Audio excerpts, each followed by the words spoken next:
Hey guys, RitzKid76 here, and today I'm going to be showing you my TicTacToe, and it's actually really small, so it's only 6 blocks back, and I'll be getting into how this works in a second, but yeah. So basically, it's just a touch screen. You just push where you want to go, just kind of like my Connect 4,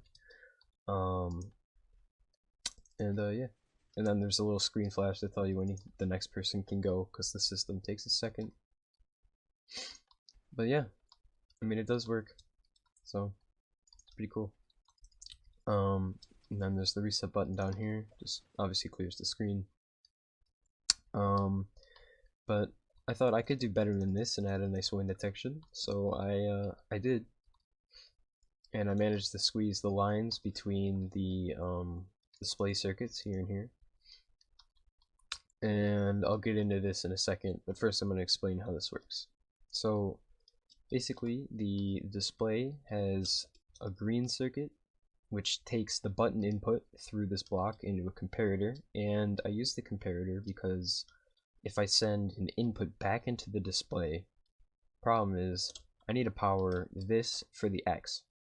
If I power the middle one, I get that X, which is really across, but then it would just send an input back. So that's actually the blue circuit, and when it goes in, it powers, but it also locks the input back out. And at the same time, the red one can do the same thing, which is O, and this actually prevents you from pushing a button twice. So I push this button, and then I push it again, nothing happens. So yeah.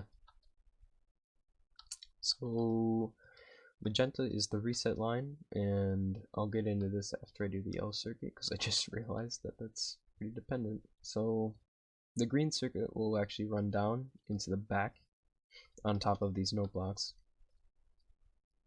and you can see there's these two yellow blocks, and they're actually attached to pistons. So every time you push a button,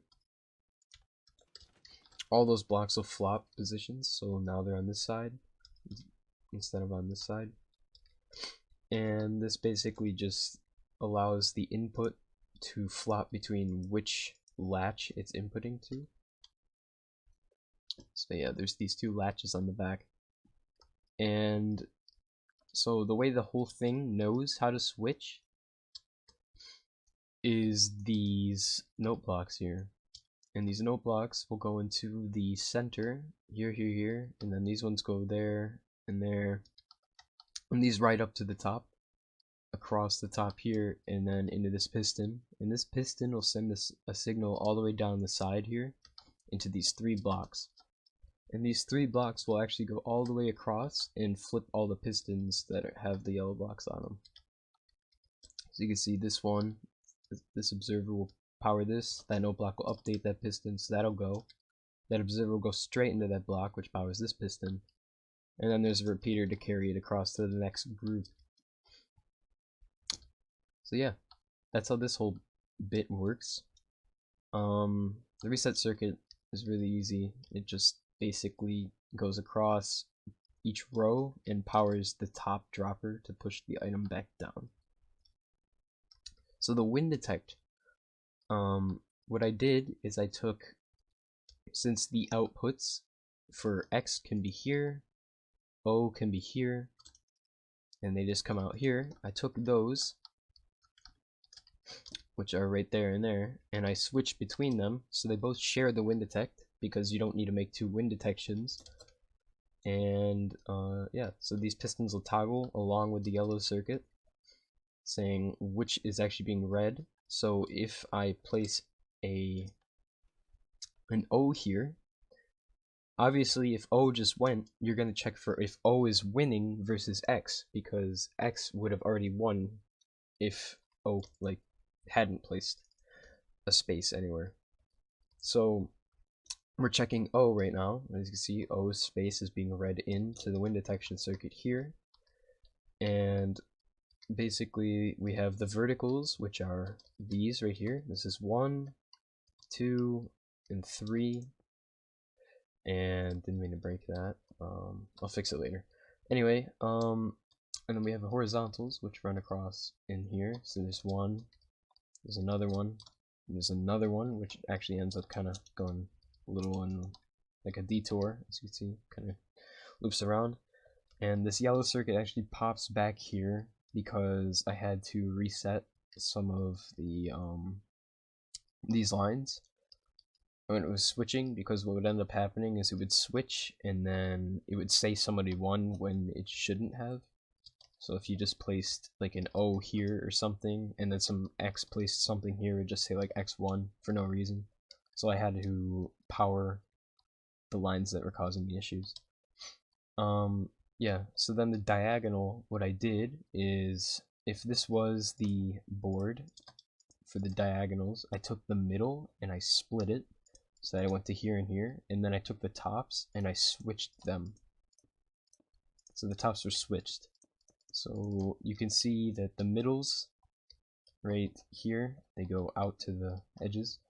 The top corners, one of them goes this way and the other one goes this way, and then they drop down so that they connect with the middles with an AND gate, and then the very bottom is connected using these torches here.